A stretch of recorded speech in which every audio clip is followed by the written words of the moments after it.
Good morning, girls. Let us discuss analytical activities. This term is also related with data warehouse. Other than for business intelligence, data warehouse are also used for analytical activities in non-business purpose, such as scientific research, government departments, military intelligence, emergency and disaster management, charity organizations, server performance monitoring and network traffic analysis. અત્યાર સુધી આપણે data વેરહાઉસનું જે discussion કર્યું એમાં mostly આપણે business oriented એનાલિસિસની વાત કરી, right? હવે ડેટા વેરહાઉસ જે છે એ ખાલી બિઝનેસ ઓરિએન્ટેડ એપ્લિકેશન્સ જે છે એનું જે એનાલિસિસ છે એના માટે જ યુઝફુલ છે એવું નથી. It is also useful for the analytical activities which are related with non-business purpose. Non-business purpose એટલે કે કેવા આપણે જે એવી કઈ એક્ટિવિટીઝ છે જે નોન બિઝનેસ કહી શકાય? તો કોઈ પણ સાયન્ટિફિક રિસર્ચ, રાઈટ? જે સાયન્ટિસ્ટ રિસર્ચ કરતા હોય એને આપણે સાયન્ટિફિક રિસર્ચ કહીશું. દેન અલગ અલગ ગવર્મેન્ટના ડિપાર્ટમેન્ટ્સ છે, સ્ટેટિસ્ટિક ઓફિસ છે, વેધર ફોરકાસ્ટિંગ ઓફિસ છે, ઇકોનોમિક એનાલિસિસ છે, એના રિલેટેડ જે પ્રિડિક્શન્સ થતા હોય છે, આ બધા જ ડિપાર્ટમેન્ટ, ગવર્મેન્ટના બધા જ ડિપાર્ટમેન્ટ પણ નોન બિઝનેસ પર્પઝથી રન થતા હોય એને પણ આપણે ઇન્ક્લુડ કરી શકીએ. એના માટે પણ ડેટા વેરહાઉસ જે છે એ યુઝફુલ છે. ત્યાર પછી છે મિલિટરી ઇન્ટેલિજન્સ. મિલિટરીમાં પણ કોઈ જગ્યાએ ડેટા વેરહાઉસ છે એનો યુઝ થતો હોય છે. દેન એમરજન્સી એન્ડ ડિઝાસ્ટર મેનેજમેન્ટ. કોઈ પણ નેચરલ કલામિટી આવે, કોઈ પણ ડિઝાસ્ટર થાય એટલે લાઈક અર્થક્વેક તમે માની શકો, પછી વોલ્કેનો ઇફેક્ટ હોય, રાઈટ? એવી કોઈ પણ નેચરલ કલામિટી હોય, કોઈ પણ ટાઈપનું ડિઝાસ્ટર હોય ત્યારે એમાં જે ઇમરજન્સી આવે છે ત્યારે પણ આપણે ડેટા વેરહાઉસનો યુઝ જે છે એ એનાલિસિસ કરવા માટે કરી શકીએ છીએ. એના પછી ચેરિટી ઓર્ગેનાઇઝેશન છે એ પણ કોઈ પણ પર્પઝ માટે ડેટા વેરહાઉસનો યુઝ કરે છે. દેન server performance monitoring.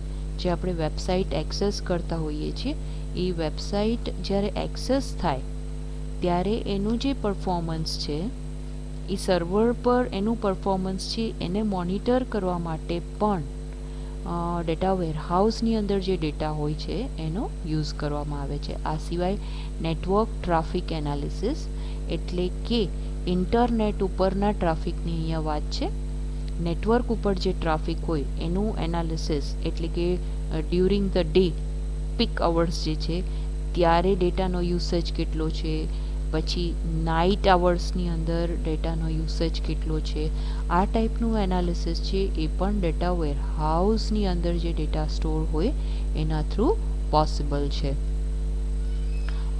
Data warehouse are also use for customer relationship management, CRM. Full form યાદ રાખજો અહીંયા, CRM એટલે કસ્ટમર રિલેશનશિપ મેનેજમેન્ટ. કસ્ટમર સાથેના જે રિલેશનશિપ મેનેજમેન્ટ રિલેટેડ જે એપ્લિકેશન્સ હોય એની અંદર પણ ડેટા વેરહાઉસનો યુઝ થાય છે. CRM is a set of activities performed by an organization, again business oriented or non-business oriented, to manage and conduct analysis about their customers, to keep in contact and communicate with their customers, to attract and win new customers, to market product and service to their customers, to conduct transactions with their customers, to service and support their customers, and to create new ideas and new product or services for their customers. તમે આ વસ્તુ જોઈ હશે કે ક્યારેક ક્યારેક તમારા મોબાઈલની અંદર જે છે એ મેસેજીસ આવતા હોય, ઓટો જનરેટેડ મેસેજીસ જે છે કોઈ પણ પ્રોડક્ટને લોન્ચ કરવા ટાઈમ પર, કોઈ પણ પ્રોડક્ટના રિલેટેડ માર્કેટિંગ કરવા ટાઈમ પર, અથવા તો તમે એવું પણ જોયું હશે કે સપોઝ તમે જે કોઈ પણ કંપનીના યુઝર હોય લાઈક રિલાયન્સ જીઓના તમે યુઝર હોય તો એને પ્રમોટ કરવા માટેની એડવર્ટાઇઝ, એના નવા નવા પ્લાન્સ જે છે એ તમારા મોબાઈલની અંદર મેસેજના ફોર્મેટમાં આવતા હોય છે, રાઈટ. તો એ જે મેસેજીસ આવે છે એના માટેનો ડેટા ગેધર કરે છે કે ભાઈ આ પર્ટિક્યુલર પર્સન છે એ કયા ટાઈપના પ્લાન મેઇનલી યુઝ કરતા હોય છે. તો એ એનાલિસિસ છે એ કેના ઉપરથી થાય, તો એ અગેન ડેટા વેરહાઉસની અંદર જે ડેટા ગેધર થયેલો છે એના ઉપર એનું એનાલિસિસ કરી અને એ રિલેટેડ પર્સનને એ પર્ટિક્યુલર મેસેજીસ છે એ સેન્ડ કરતા હોય છે, રાઈટ. તો અહીંયા કસ્ટમર સાથેના રિલેશનશિપને મેનેજ કરવા માટે પણ ડેટા વેરહાઉસ છે એ યુઝફુલ છે. Now data warehouse always updates in batches. જ્યારે ડેટા વેરહાઉસની અંદર કંઈ પણ અપડેશન કરવામાં આવે તો એ બેચીસની અંદર કરવામાં આવે છે, રાઈટ. એક સાથે એની અંદર અપડેટ કરવાનું આવતું નથી. તો અહીંયા જોઈ શકાય છે કે data warehouse is usually a read only system. that is user are not able to update or delete data in the data warehouse. આપણે સ્ટાર્ટિંગમાં ડિસ્કસ કર્યું કે ડેટા વેરહાઉસની અંદર જે ડેટા અવેલેબલ હોય એ રીડ ઓનલી ડેટા હોય છે, રાઈટ. કોઈ પણ નોર્મલ યુઝર એને અપડેટ કરી શકે નહીં અથવા તો એ ડેટાને ડિલીટ કરી શકે નહીં. Only ETL system, extract, transform end load, આ જે આપણે સિસ્ટમ મૂકેલી હોય that only can be able to do the changes, update or delete whatever you want to do on data warehouse. Only ETL can perform certain type of operation on data warehouse. Data warehouse data is updated using a standard mechanism called ETL at certain times by bringing data from a different operational source system. જે અલગ અલગ source system available હોય એની અંદરથી અમુક fix ડ્યુરેશનની અંદર અમુક interval પછી એ ડેટાને આપણા ડેટા વેરહાઉસની અંદર લોડ કરતું હોય છે, right. This is different from a transactional system or OLTP where users are able to update the system at any time. આપણે જોઈએ છીએ કે આપણે જો સિંગલ કમ્પ્યુટરનો યુઝ કરતા હોય, ટ્રાન્ઝેક્શનલ સિસ્ટમનો યુઝ કરતા હોઈએ, સ્ટેન્ડ એલોન એપ્લિકેશન્સ યુઝ કરતા હોય તો યુઝર છે એ ગમે તે ટાઈમ પર ડેટાને અપડેટ કરી શકે છે. But it is not possible in data warehouse. Normal user can not update or delete the data which is stored in warehouse. હવે આનું રીઝન શું છે? શું કરવા નોર્મલ યુઝર છે એ ડેટાને અપડેટ કે ડિલીટ શું કરવા નથી એને રાઇટ્સ આપવામાં આવતા? The reason for not allowing users to update or delete data in the data warehouse is to maintain data consistency.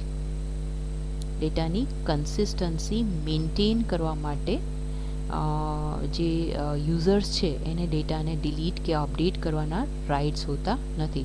So you can guarantee that the data in the data warehouse will be consistent with the operational source system, such as if the data warehouse is taking data from two sources system A and B. System A contains 11 million customers, system B contains 8 million customers, and there are 2 million customers who exist in both system. 2 million customers એવા છે કે જે બંને સિસ્ટમમાં existing છે. The data warehouse will contain 17 million customers. If the user update the data in the data warehouse, say delete 1 million customer. હવે જો normal user છે એને એવા રાઇટ્સ આપવામાં આવે કે જે ડેટાને અપડેટ કે ડિલીટ કરી શકે અને ફોર એક્ઝામ્પલ આપણે એવું અઝ્યુમ કરીએ છીએ કે 1 મિલિયન કસ્ટમર છે એ ડિલીટ કર્યા, then it will not be consistent with the source system. તો એ સોર્સ સિસ્ટમ સાથે કન્સિસ્ટન્ટ ડેટા રહેશે નહીં. Also when the next update comes in from the ETL, the changes that the users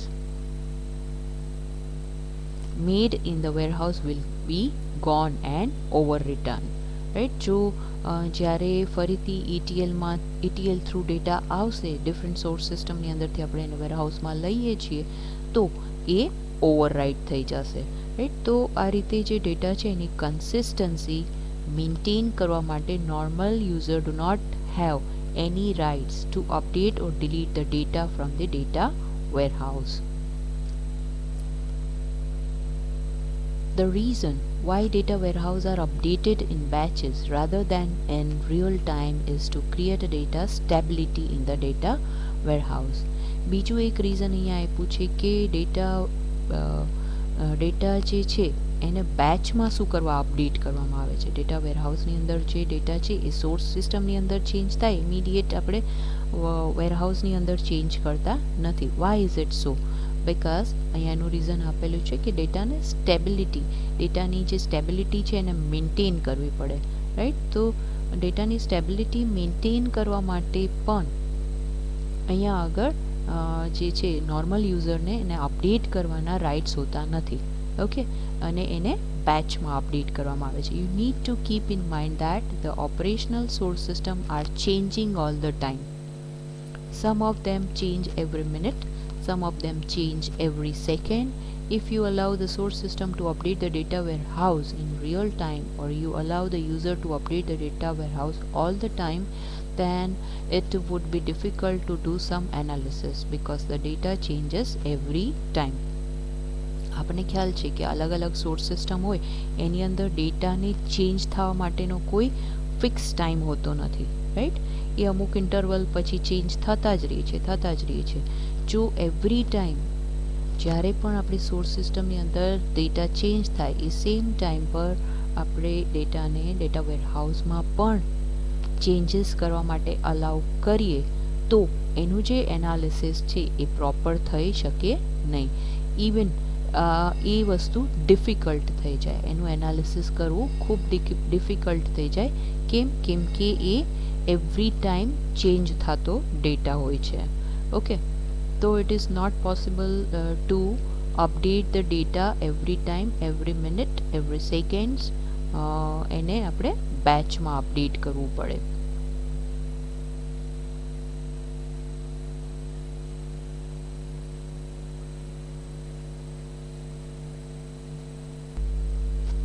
The another reason for updating the data warehouse in batch rather than in real time is the performance of the source system.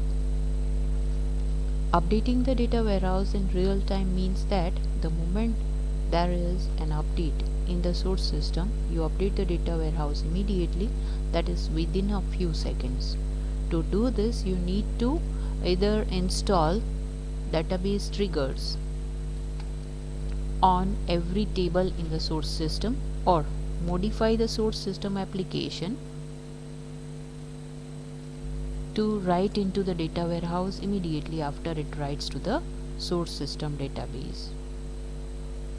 If the source system is a large application and you need to extract from many tables, then either approach will significantly impact on the performance of the source system.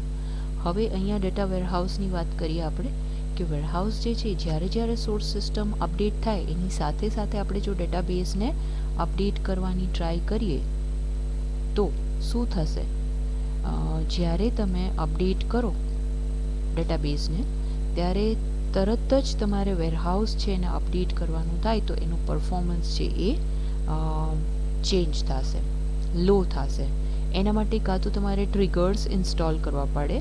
Triggers આપણે already ઓરેકલની અંદર study કરી ગયા છે એટલે તમને એનો meaning ખ્યાલ જ છે કે ટ્રિગર્સ એટલે કોઈ પણ ઇવેન્ટ અથવા ક્વેરી પરફોર્મ થાય તો ઓટોમેટિકલી ટ્રિગર્સ છે ફાયર થતા હોય, રાઈટ. અધર તમારે ટ્રિગર્સ છે એના માટે સેટ કરવા પડે, અધરવાઇઝ તમારે મેન્યુઅલી વેરહાઉસ જે છે ETL થ્રુ એને મોડિફાઈ કરવી પડે. આ બેમાંથી એક ટેકનિક. હવે કોઈ પણ લાર્જ એપ્લિકેશન હોય, જે સોર્સ સિસ્ટમ છે એ ખૂબ મોટી હોય તો એની અંદરથી ડેટાને એક્સ્ટ્રેક્ટ કરવું, વારે એમાંથી ડેટાને એક્સ્ટ્રેક્ટ કરવું એટલે ફેચ કરવું છે એ ટાઈમ કન્ઝ્યુમિંગ પ્રોસેસ છે, રાઈટ. કે જે શું કરશે કે તમારી જે એપ્લિકેશન છે એના પરફોર્મન્સ ઉપર એની ઇમ્પેક્ટ આવશે, એની અસર આવશે, રાઈટ. એને સ્લો ડાઉન કરશે, એનું પરફોર્મન્સ છે એને ડિગ્રેડ કરશે. તો આ રીઝન જે છે એના લીધે પણ આપણે રિયલ ટાઈમ અપડેટ છે એ ડેટા વેરહાઉસ ઉપર અપ્લાય કરતા નથી. It is possible to update the data warehouse in real time or in near real time but only for a few selected tables. હા, એ કરી શકાય, પણ બધા જ ટેબલ માટે આ વસ્તુ છે એ પ્રોપર નથી. સિલેક્ટેડ ટેબલ્સ ઉપર તમે રિયલ ટાઈમ અપડેશન છે એ અપ્લાય કરાવી શકો.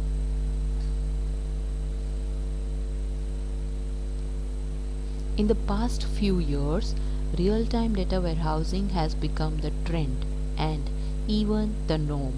See, અત્યાર સુધી જે છે એ ડેટા વેરહાઉસ છે એ રિયલ ટાઈમમાં અપડેટ કરતા નહોતા, બટ થોડાક ટાઈમ થયા આ વસ્તુ અપ્લાય થાય છે. નવો ટ્રેન્ડ આવ્યો છે કે જેની અંદર રિયલ ટાઈમ ડેટા વેરહાઉસિંગ છે એ અપડેટ થતું હોય છે. Data warehouse ETL batches that in the old days run once a day now run every hour. પહેલાંનો જે ટાઈમ છે એમાં આપણી જે વેરહાઉસ જે છે એની અંદર ETL બેચીસ છે એ આખા દિવસમાં એક જ વાર અપડેટ થતી, જ્યારે કે હવે એ જ વસ્તુ ચેન્જ થઈ ગઈ છે. સિનારીઓ ઇઝ ચેન્જ, એ હવે દર કલાકે અપડેટ થતી હોય છે. Even some of them every 5 minutes they update some of them updates every 5 minutes, એટલે કે હરેક 5 મિનિટના ઇન્ટરવલ પછી પણ ડેટા વેરહાઉસ છે એ અપડેટ થતું હોય છે.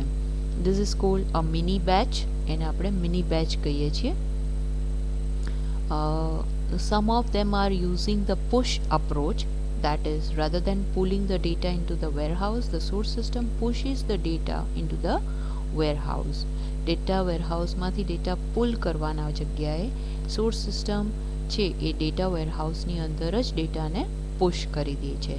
In push approach, the data warehouse is updated immediately when the data in the source system changes. જેવો સોર્સ સિસ્ટમની અંદર ડેટા આવે, નવો ડેટા ચેન્જ થાય, નવો ડેટા આવે અથવા તો ઓલ્ડ ડેટા છે ચેન્જ થાય, ઇમિડિયેટલી વેરહાઉસની અંદર પણ ચેન્જ આવી જાય. Changes in the source system are detected using database triggers. હવે આપણે જે ટ્રિગર સેટ કરીએ છીએ એના થ્રુ સોર્સ સિસ્ટમની અંદરથી જે ચેન્જીસ આવ્યા હોય એ ડિટેક્ટ થતા હોય છે. અને આ pull approach, the data warehouse is updated at certain intervals. આપણે બે અપ્રોચ ડિસ્કસ કર્યા ને, આ pull approach and push approach. તેમાં પુલ અપ્રોચ છે એની અંદર વેરહાઉસની અંદર જે ડેટા છે it changes after certain intervals. અમુક ઇન્ટરવલ પછી જે છે એ ડેટા ચેન્જ થાય છે. Changes in the source system are detected for extraction using a time stamp or identity column. જે ચેન્જીસ છે, changes in the source system are detected for extraction.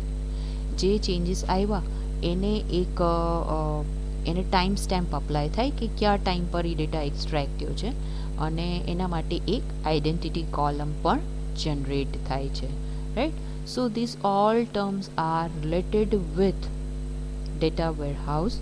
આપણે પહેલેથી એકવાર જોઈ લઈએ આપણે કઈ કઈ ટર્મ્સ છે એ સ્ટડી કરી, અને આપણે એનો જે બ્લોક ડાયાગ્રામ છે એ પણ જોયો હતો. રાઈટ. તો એકવાર ફરીથી અહીંયા બતાવી દઉં તમને. See, this is a block diagram of data warehouse.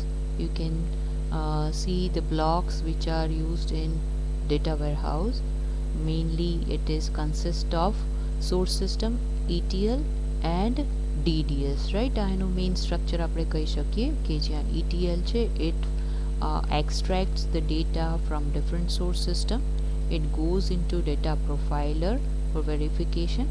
Then it comes in ETL. ETL નું full form છે extract, transform and load. This stage extracts the data from different source system of application, then transform it according to the rules and criteria which are required for business, right? And then finally load the data into staging area. Then DQ plus ETL data quality rules are applied in this stage on the data. These quality rules are stored in the metadata database, which you can see in the diagram, right? Then if the data qualifies or rules permit the data then it goes into DDS stage. Otherwise data may be rejected, may be accepted as it is, or maybe it goes for correction. In the next stage you can see the area, right? Here you can see the reports and correction stage. Again that data fed to the source system. DDS and MDB, this two data, DDS, dimensional data store, this database is mainly used for purpose of analysis. Business intelligence is a main application, or we can say tool, which perform the analysis on the data which are available in DDS and generate the spreadsheet, pivot tables, or you can generate the analysis through the queries, and even you can generate the reports as per the requirement of business, right? So here you can see the diagram. Next, data warehouse is consist of here you can see the important terms related to data warehouse. This system that retrieves and consolidate data on periodic basis from the different source system into dimensional or normalized data store, right? What is data warehouse? In a simple language, we can say that it is a kind of system which can retrieve and consolidate data on periodic basis from different source system. Then it moves the data in dimensional or normalized data store.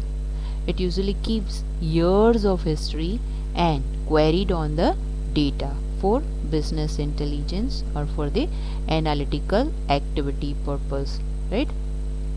It is typically updated in batches, not all the time, not every time we can say a transaction happens in the source system, but in the new trend it updates frequently compared to previous time. It operates very frequently. જે અહીંયા તમને આઇટાલિક words દેખાય છે, right, એ આપણે બધા જ cover કરી લીધા છે અહીંયા. એને આપણે ડિટેલમાં જોયું કે રિટ્રીવનો મિનિંગ શું થાય, ક્યાંથી ડેટા રિટ્રીવ થાય છે. Similarly consolidation means what, why periodically, not on regular basis. શું કરવા આપણે એને every day every minute source system update થાય, ઇમિડિયેટ આપણે ડેટા વેરહાઉસને શું કરવા અપડેટ નથી કરતા. Then where data goes after qualifying the data rules, it goes in dimensional or normalized data store. પછી એ શું સ્ટોર કરે છે મીન્સ હિસ્ટરી ઓફ ડેટા, અને એમાંથી તમે ક્વેરી થ્રુ એનાલિસિસ છે, એનાલિટિકલ એક્ટિવિટીઝ છે એ પરફોર્મ કરાવી શકો છો. It is typically updated in batch. Source સિસ્ટમની ડેટા ચેન્જ થાય, ઇમિજિએટ ડેટા વેરહાઉસની અંદર ડેટા ચેન્જ થતો નથી. એના બેચ બને છે અને બેચ વાઇઝ એ અપડેટ થતું હોય છે. Not every time a transaction happens in the source system. Source સિસ્ટમમાં ટ્રાન્ઝેક્શન પરફોર્મ થયું એટલે ઇમિડિયેટ ડેટા વેરહાઉસની અંદર પણ ડેટા અપડેટ થાય એવું થતું નથી. This a brief of data warehouse, right. એક્ઝામની અંદર તમને આ ક્વેશ્ચન આવે તો તમારે આ બધી ટર્મ્સ છે એને આટલી બધી ડિટેલ નહીં, ડિપેન્ડ્સ ઓન ધ માર્ક, તમારે 2-3 લાઇન્સની અંદર ડિસ્ક્રાઇબ કરવાની આવે.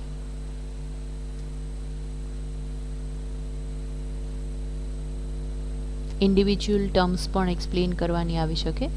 લાઈક ફોર એક્ઝામ્પલ તમને એમ કે explain data business intelligence in detail, એમાં 5 માર્ક્સ હોય તો તમારે એ બધું કન્ટેન્ટ છે એ લખવું પડે, રાઈટ. તમને એમ કે why data warehouse updates in batch not on regular basis, તો તમારે વિથ રીઝન આ વસ્તુ અહીંયા છે એ આપેલી છે, એ આખો પોઈન્ટ છે એ કવર કરવો પડે. Now today's trend in data warehouse, અત્યારે જે વેરહાઉસ યુઝ થાય છે, ડેટા વેરહાઉસ જે યુઝ થાય છે એનો ટ્રેન્ડ શું છે. Today most data warehouse are used for business intelligence to enhance CRM and for data mining. Some are also used for reporting and some are used for data integration. This usage are all interrelated. અહીંયા જે પણ તમને વેરહાઉસના જે યુસેજીસ બતાવ્યા છે એ બધા inter related છે. ક્યાંક આપણે એનો યુઝ રિપોર્ટિંગ જનરેટ કરવા માટે કરીએ છીએ, ક્યારેક કસ્ટમર રિલેશન મેનેજમેન્ટ માટે પણ ડેટા વેરહાઉસનો યુઝ થાય છે, ઓર એલ્સ ડેટા માઇનિંગ માટે પણ, એટલે કે ડિફરન્ટ ટાઈપના એનાલિસિસ માટે પણ વેરહાઉસનો યુઝ થાય છે. બિઝનેસ ઇન્ટેલિજન્સ આ એકવાર તો ઓલરેડી જોઈ લીધું છે, પણ ફરીથી એકવાર અહીંયા રિફર કરતા જઈએ. It seems that many vendors prefer to use the term business intelligence rather than data warehousing. In other words, they are more focused on what a data warehouse can do for a business. અહીંયા આગળ data warehouse ટર્મની જગ્યાએ business intelligence term છે એ suitable છે, અને mostly આ જ term use થાય છે. કેમ કે બિઝનેસ માટે શેના પર ફોકસ કરવામાં આવે છે? ડેટા વેરહાઉસ પર ફોકસ, એના અંદર જે ડેટા છે એના ઉપર ફોકસ કરવામાં આવે છે, બટ એ બિઝનેસને રન કરવા માટેના જે ડિસિઝન છે એ લેવા માટેનો યુઝ થાય છે. Many data warehouse today are used for BI. That is, the purpose of data warehouse is to help business users understand their business better. બિઝનેસને પ્રોપરલી રન કરવા માટે, એને સમજવા માટે, એને નવો વે પ્રોવાઈડ કરવા માટે વેરહાઉસનો યુઝ થાય છે. એનો મેઇન પર્પસ છે એ છે. બીજો પર્પસ છે to help them make better operational, tactical and strategic business decisions. Future માટેના બિઝનેસ રિલેટેડ જે ડિસિઝન લેવાના હોય એ પણ બિઝનેસ ઇન્ટેલિજન્સ ટૂલથી, આ એપ્લિકેશનથી એ બેટર વેમાં લઈ શકે છે, મળી શકે છે. And two help them improve business performance, અને એનાથી બિઝનેસનું પરફોર્મન્સ પણ ઇમ્પ્રૂવ થઈ શકે. અગર પ્રોપર ડિસિઝન લેવાય, પ્રોપર પેટર્ન સમજમાં આવે, પ્રોપર એનાલિસિસ થાય, તો ઓબ્વિયસલી બિઝનેસનું પરફોર્મન્સ પણ ઇમ્પ્રૂવ થાય, રાઈટ. તો બીઆઈનો યુઝ એક એ પણ છે, ડેટા વેરહાઉસનો એક એ પણ યુઝ છે કે જેનાથી આપણે શું કરી શકીએ? We can improve the business performance. Many companies have built a business intelligence system to help this process, such as understanding business processes, making better decisions, and improving business performance. This system helps the business users get the information from the huge amount of business data. This system also helps business users understand the pattern of the business data and predict the future behavior using data mining. Data mining enables the business to find certain patterns in the data and forecast the future values of the data. આપણે આની પહેલાં જે બીઆઈનો paragraph હતો એની અંદર આ વસ્તુ cover કરી છે કે ડેટા માઇનિંગની અંદર આપણે પેટર્ન ડિટેક્ટ કરી શકીએ, અને એનાથી આપણે ડેટાનું જે બિઝનેસનું ફોરકાસ્ટિંગ કરી શકીએ, અને એમાં ફ્યુચરમાં એ જે ડેટા છે એની વેલ્યુ શું હશે, એ કઈ રીતે મૂવ થશે એ પણ આપણે પ્રિડિક્ટ કરી શકીએ, અને એના ઉપરથી આપણે ટેક્ટિકલ ડિસિઝન્સ જે છે એ લઈ શકીએ, પ્લાન કરી શકીએ. Almost every single aspect of business operation now is touched by business intelligence. Call center, supply chain, customer analysis, finance and workforce. અત્યારે તમે જોશો તો કોઈ પણ એરિયા એવા નથી કે જે બીઆઈ વગર ઓપરેટ થતા હોય. અહીંયા એક્ઝામ્પલ આપ્યું છે, કોલ સેન્ટર છે, સપ્લાય ચેઇન છે, કસ્ટમર એનાલિસિસ થાય છે, ફાઇનાન્સ ડિપાર્ટમેન્ટ હોય કે વર્કફોર્સ હોય, આ બધી જગ્યાએ તમને બીઆઈની જરૂરત પડે છે. Almost every function is covered to analysis, reporting, alert, query, data integration. A lot of business leaders these days make a decision based on data. This is achieved using reports and OLAP. This is enough for today. In the next session, we will discuss customer relationship management and some more related terms with DW. Right? Till then, take care and see you in the next lecture. Thank you.